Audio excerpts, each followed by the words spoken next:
So, Grüße aus der Werkstatt. Ja, ich habe jetzt noch ein ganz kurzes Video zum Dazwischenschieben. Und zwar war gerade bei meinem Smart oder bei meiner Frau ihren Smart, hat jeden Früh der Keilriemen gequietscht. Nervige Geschichte, und dann geht er ja vor allen Dingen irgendwann kaputt. Also muss man den ein bisschen spannen, und ich habe festgestellt, das ist nicht so einfach wie bei anderen Autos. Hier Schraube locker machen, ein bisschen spannen, Schraube drehen und gut. Und dann muss man das Ding schon wieder Rad abbauen und Blende abbauen, und dann braucht man eigentlich einen speziellen Spannmechanismus dafür, den man dann wieder kaufen darf. Ich hatte eine andere Idee, die habe ich jetzt schnell auf Video gebannt. Viel Spaß damit, und ja, das Wichtigste fehlt auch. Hab's gefunden, hat sich doch hier versteckt. Feierabendbier. Muss sein. In dem Sinne, schönen Abend euch noch. Seht ihr mich überhaupt? Ja, jetzt. Schönen Abend noch. Prost. Ciao.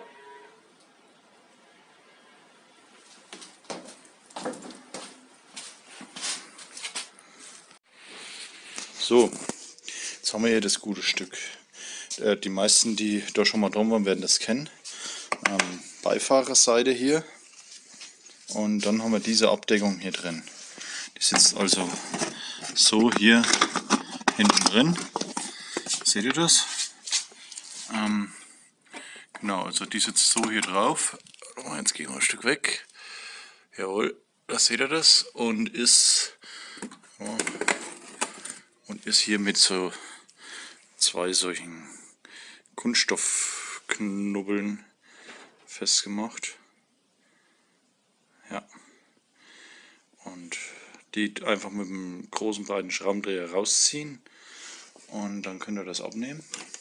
Und jetzt kommt das Lustige. Jetzt schaut euch das mal an. Hier sitzt ja die Lichtmaschine.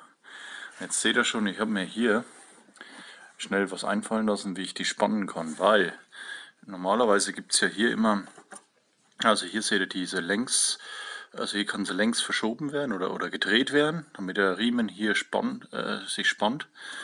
Und der war bei mir zu locker. Der Vorgänger hat wohl einen 9 drauf gemacht, aber der konnte es wohl nicht richtig spannen. Das wahrscheinlich nur mit der Hand gemacht. Und da war der zu locker, und früher hat er immer gequietscht. So. Und jetzt löst er hier diese Schraube. Ja, sieht man das? Ja, jetzt sieht man sie. Also diese Schraube hier.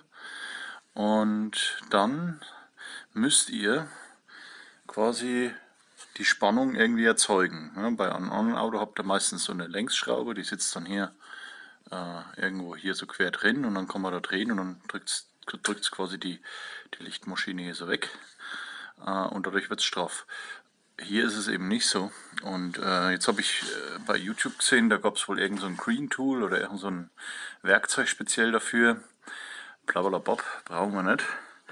Ich habe jetzt einfach hier eine M10 oder M10er ist das, glaube ich, Schraube genommen.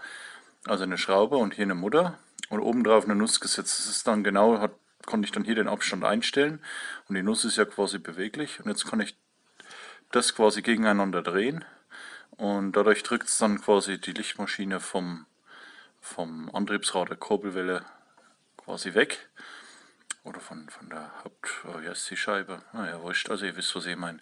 Und dann könnt ihr die Spannung einstellen. Der Kollege da bei YouTube hat irgendwas mit 330 Newton gesagt. Ich habe leider kein Gerät dazu.